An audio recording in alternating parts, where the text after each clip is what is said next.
So how do we uncover brain-based techniques to enhance resilience and handle hard times? So I want you guys to think about yourselves and ask this question: how resilient do you feel today? And I want you to give yourself a rating from 1 to 10. And this is obvious for you to keep. You don't have to share anything like that. But I want you to keep that in mind. Okay?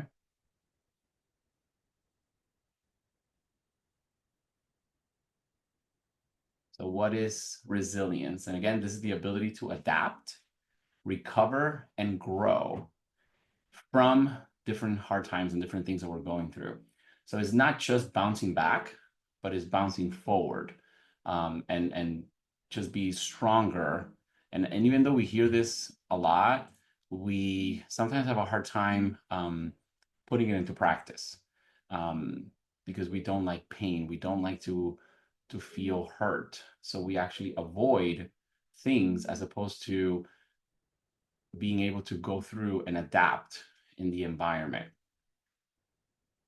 So what is the brain's stress response? So we kind of have these three areas, and I talk about these a lot. First one is the amygdala, prefrontal cortex, and the hippocampus. So we'll talk first about the amygdala, and this is like what I call the brain's fire alarm. It goes off when we're in danger, when we're going through a hard time, when we're going through a difficult time. And it tends to be, a stress response. If we've had multiple of them, we can almost consider it to be a trauma response. It's an immediate response. It could be beneficial sometimes, because if we have to make a quick decision right away and we have a hard time doing it, we want to be able to turn it on. But if we have it turned on all the time, it leads to this like stress related type of issues, and it becomes pretty chronic. And that's where I call the trauma response, because then we're always going there in our memories. The prefrontal cortex is responsible for regulating our emotions, basically how we react. So I think of it like as the brakes on a car. It stops us from reacting and being able to act right away, or just kind of wait a little bit and think things through before we do that. So, in the world of psychology, we think about these two systems: system one, system two. System one is a reactive. It works quickly, in everyday things like swerving in traffic, reading emotional cues from other people. It's a quick response. But system two is a little bit more like kind of calming and more analytical. It has to do with like, um, deeper thinking into the decisions that I'm going to make, paying a little bit more attention. I think with a lot of stressors and a lot of things that we have on a day to day, and I think with different things like just having a phone in our hand, we're constantly bombarded with information, whether it's visual, auditory, and we kind of start rewiring our brain to only be thinking of a reactive response. So it's like a quick response, make a decision quickly without kind of taking a few more seconds and step back and think about it through a little bit better. Then the hippocampus, so this place in our brain is like kind of like our memory center. It processes memories and it learns from past setbacks. So a well-functioning hippocampus actually helps us build resilience, because it allows us to draw or try to remember lessons that we learned and experiences that we had, and then adapt them to the thing of today. So this three things, right? The fire alarm, the brakes on the car, and the frontal lobe, and the hippocampus allow us to build resilience, because we're able to kind of remember past experiences, whether they were similar to what we're experiencing today, or difficult times that they're dealing with today, because it kind of goes into our memory bank and be like, I've been here before. I know what this feels like. I've been in this environment. I've been in this meeting. I've been in this stressor, and we want to be able to train our brain to not be so quick to react and be a little bit slower. And sometimes it's just a little bit more. So the quick takeaway so far is resilience is not innate. It's a skill. We can learn it, we can cultivate it.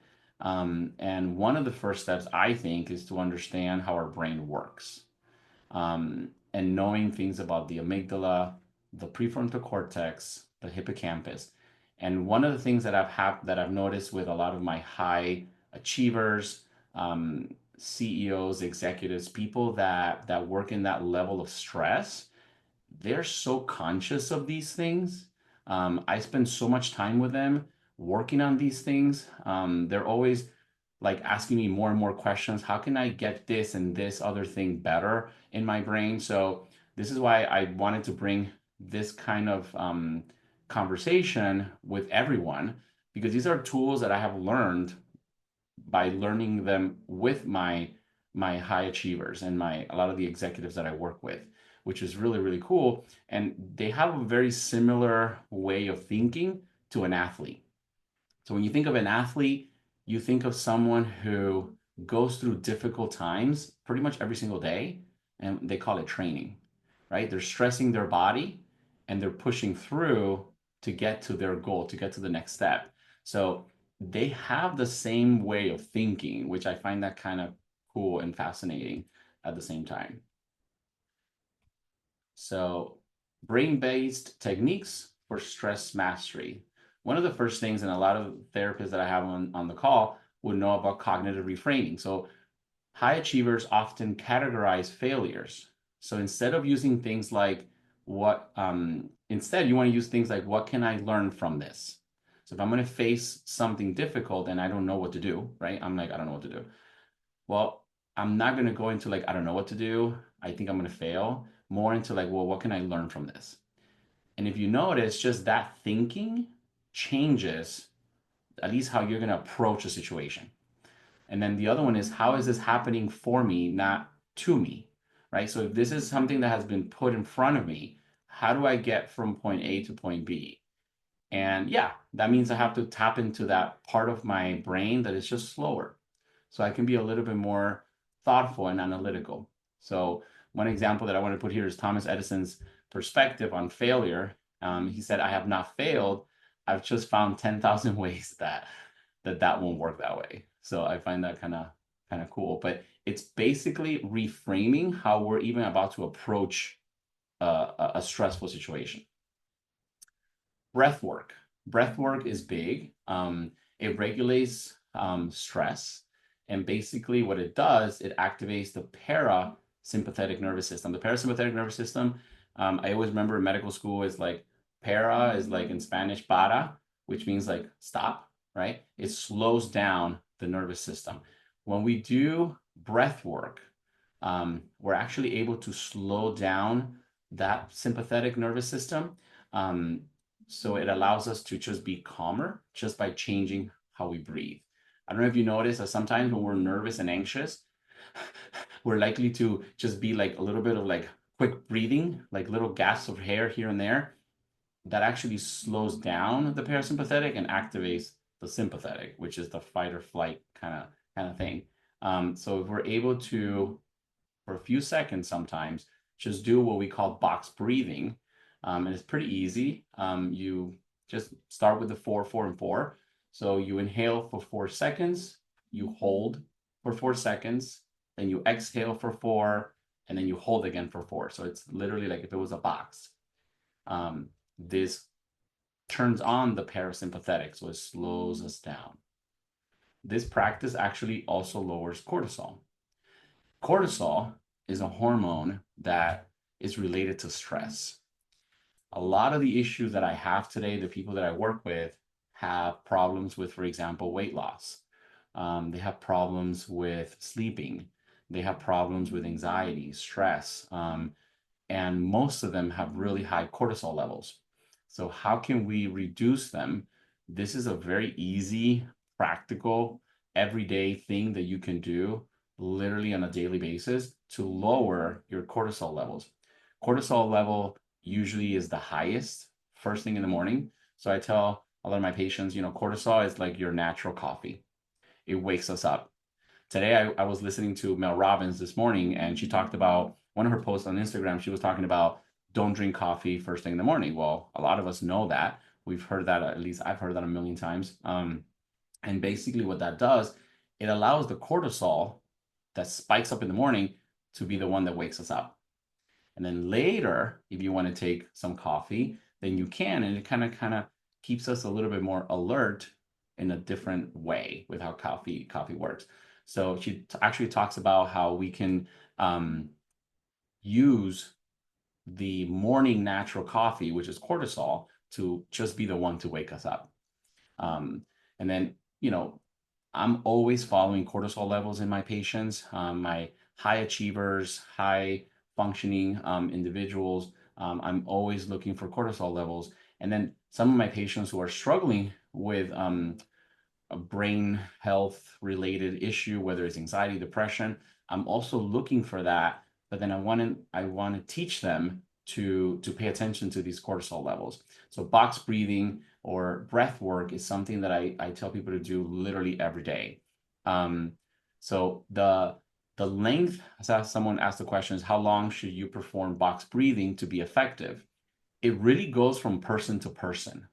There's been some studies that they say, well, if you do it for 2 minutes, the box breathing, it really just suppresses cortisol. I tell my patients, find that happy medium, that window for you that allows you to just naturally start breathing slower, breathing a little bit at a lower rate. So, we're nervous, we're anxious, we crank up our breathing rate. You do this, that slows it down. I have noticed it in myself and in a lot of people that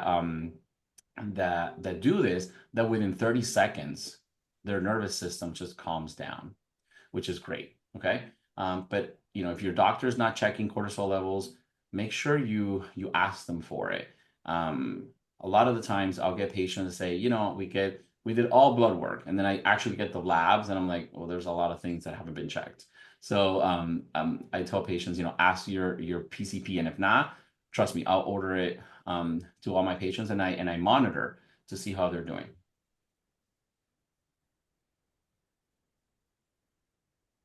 Micro recoveries. I talked a little bit about these in the last webinar, how, sometimes you want to we talked about the 90-20 rule. So take 20 minutes to do something completely different than what you're doing. But the micro recoveries are a lot smaller. So these are 5-minute mindfulness resets. You might want to do some physical movement as easy as standing or stretching. We spend hours, or at least a lot of us do, sitting in a computer, right? We are sitting the entire time.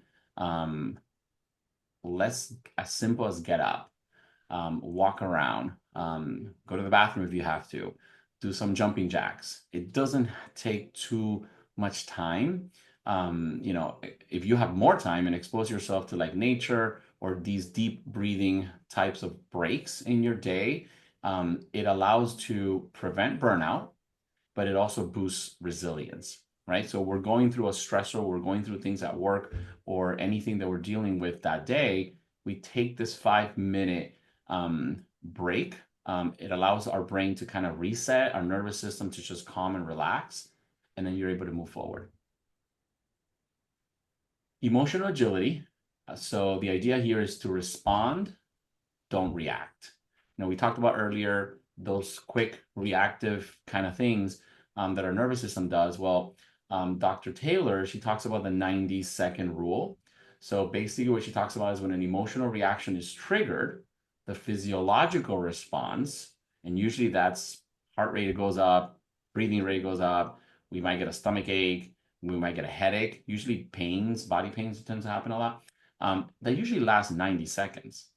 And unless we continue to fuel that with our thoughts, it actually just goes away. I've noticed this a lot with my patients who are struggling with a substance abuse. There is splits of a second that we have this emotional stress response. And our natural reaction is to look for something that gives me pleasure, that calms me down, that makes me feel good.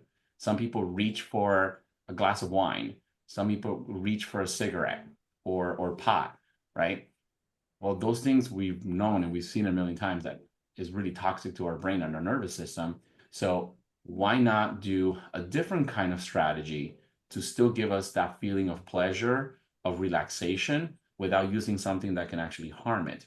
So just always keep in mind that is the physiological, so the physical response to stress lasts about 90 seconds, which is not a long time. And the only way we stay there in that stress response is our thoughts and our thought patterns.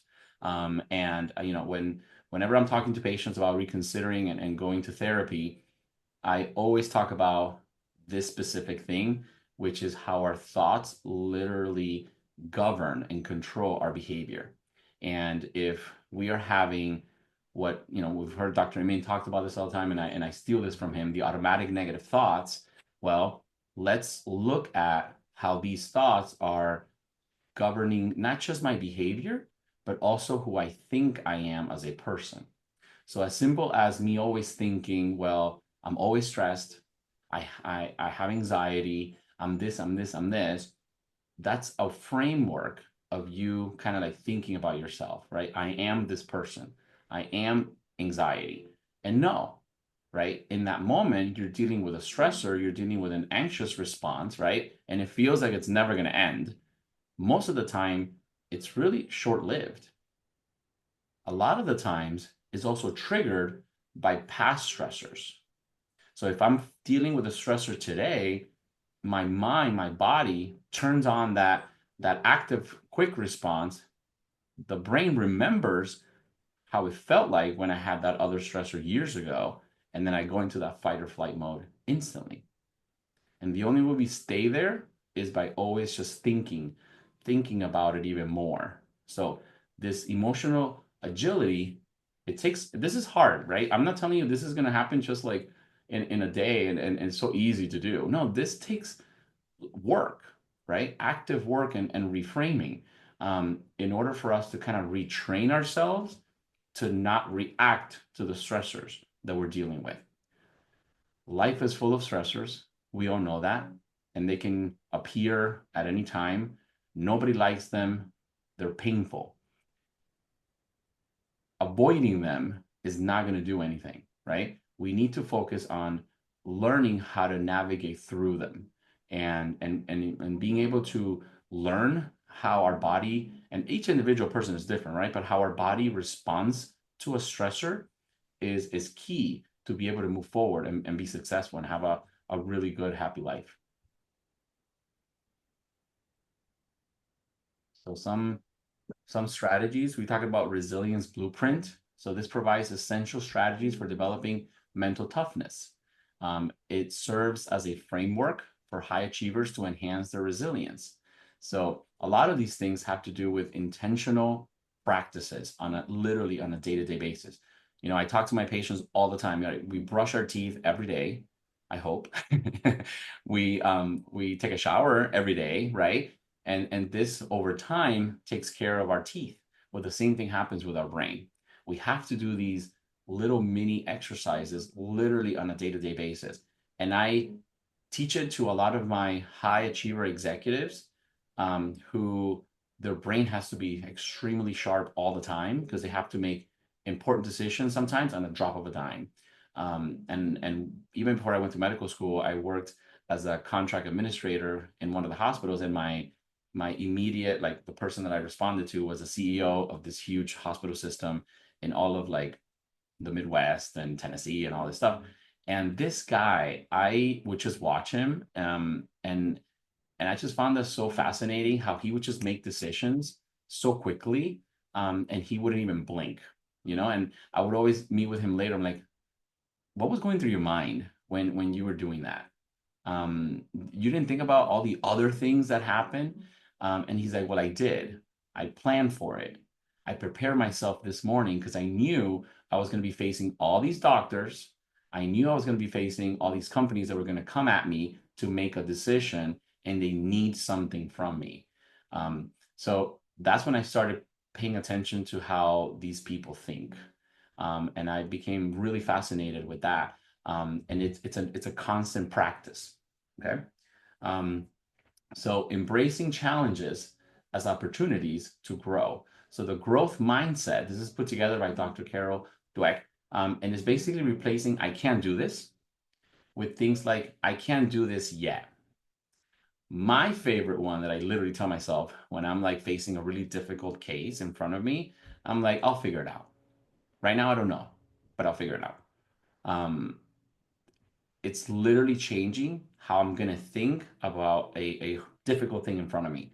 And I've told patients, listen, I don't know what's happening here, but I'll figure it out. And if not, I'll find someone that can help us figure it out. One of the cool things that I've been blessed to do and working at academic clinics is get cases that are not easy, very difficult cases. And I'm a young psychiatrist. I mean, let's face it, I haven't been doing this for 30, 40 years. And one of the things I love about that challenge is that every single person is a puzzle. At least that's how I view it. And this phrase right here, I'll figure it out. Um, I literally tell myself whenever I'm facing one of these difficult puzzles that I'm like, what's happening here? What other tool do I need to do to get there to solve this problem? And it's a stressor. I get stressed out in the moment, but I can't let my immediate like whatever response brain side jump in because I may make a really bad decision on behalf of my patient. So I pay attention to this a lot. I am very passionate about how we can view challenges, and I can tell you from experience, there's a lot of things that we can get better at, and there's things that we might not know when we're facing it in that moment. But this phrase, like, I can't do this yet, but I will. It just changes how we face a problem or something that is brought in front of us. And my favorite is I'll figure it out. So stress inoculation method, this is developed by Dr. Donald, I can't pronounce his name. English is my second language. Menchenbaum, I think. It's a gradual exposure to discomfort builds resilience.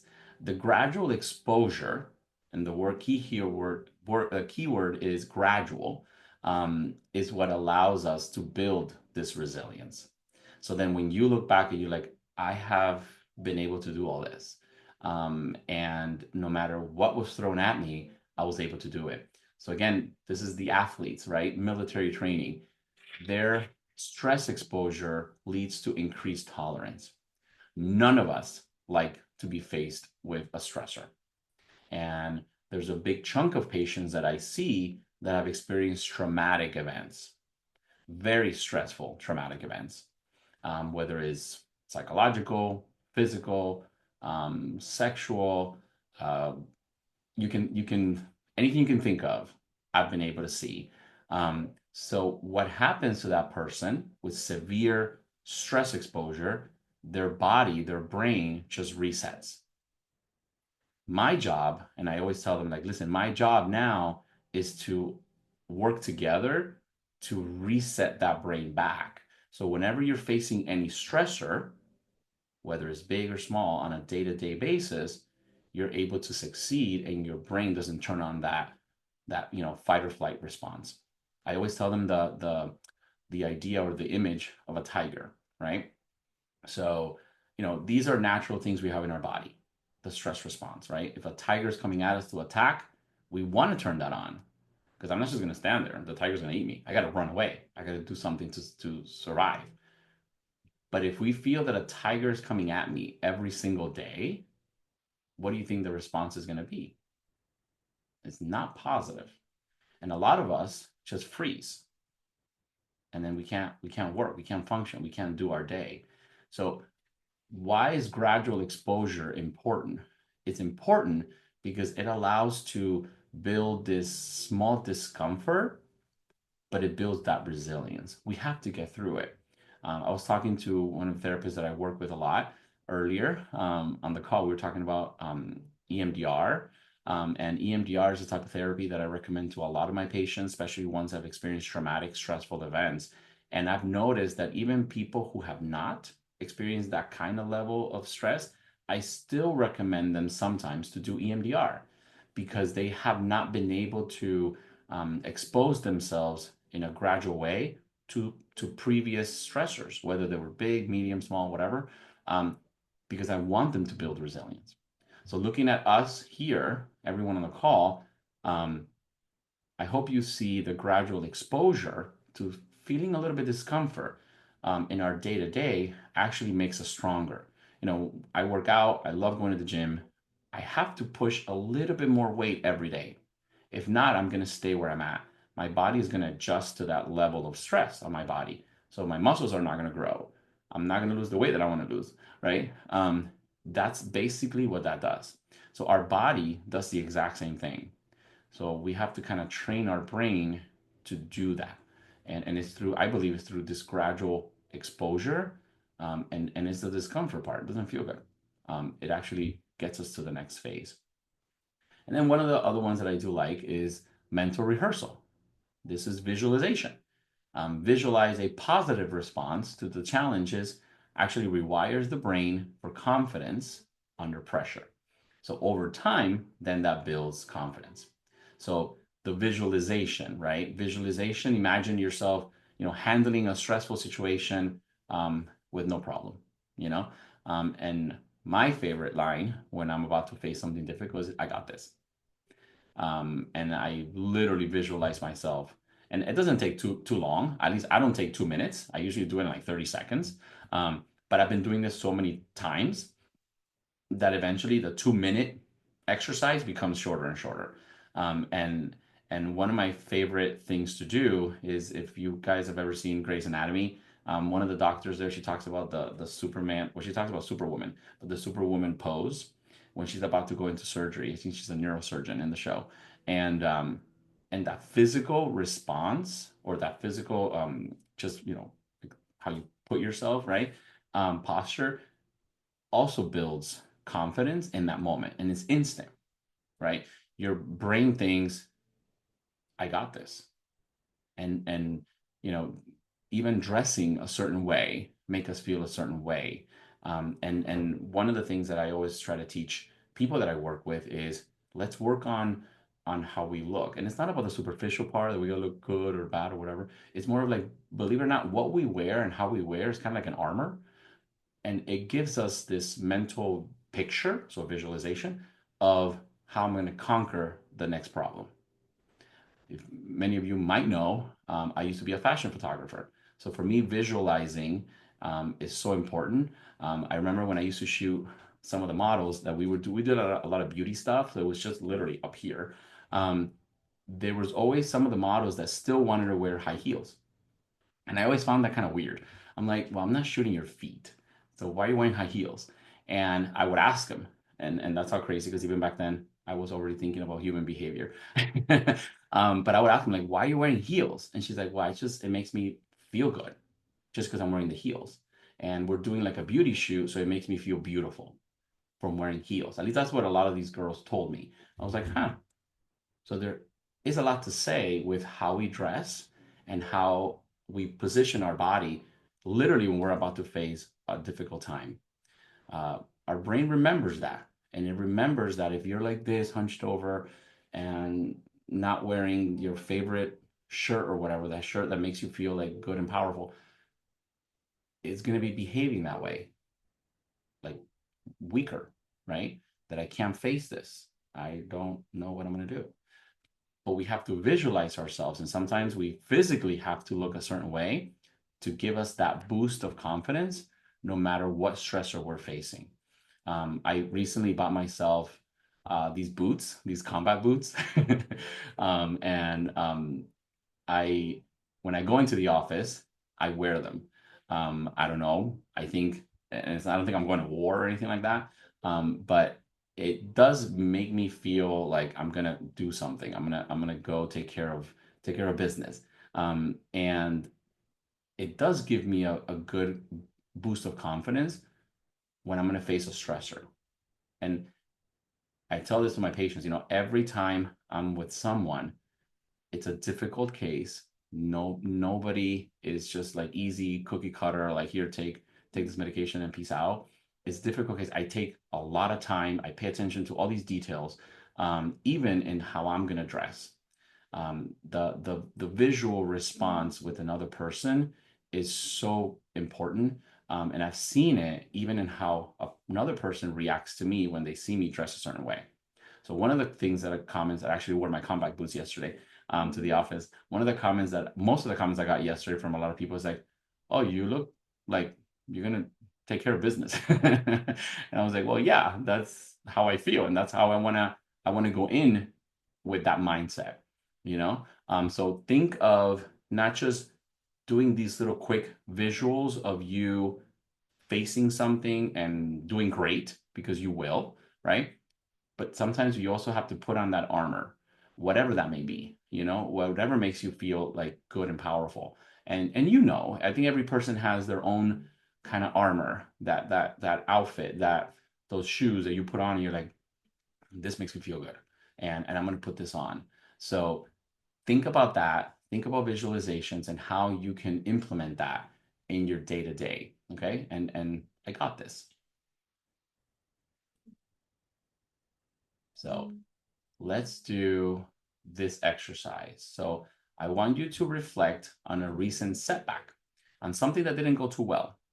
And I'm going to give you guys maybe like a few minutes to answer these questions on your own and think about it a little bit more.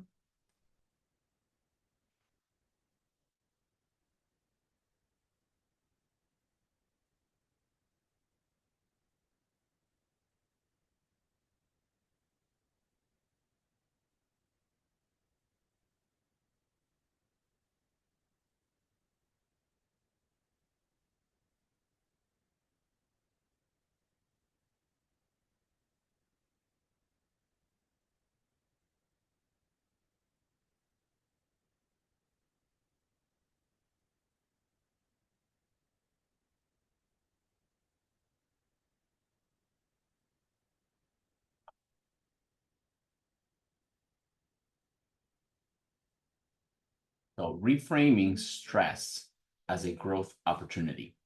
Look at stress, a difficult situation in front of you, as a moment of, I'm going to succeed in this, and not like, oh, here we go, right? Breath work and micro recoveries to stress or for stress mastery. And these are easy things that you can literally do every single day to reframe and change your stress response. Think about the 90-second rule to regulate our emotions, and growth mindset and mental rehearsal for resilience. So I want you to think about creating your own personal action plan. And I'll be helping you with this because I'll be emailing you the workbook. So check your emails today. Most likely at the end of the day, I'll send you the workbook that I put together for this particular webinar. And think about what is one resilience strategy that I've shared with you today that you can commit to practicing at least this week. Just one.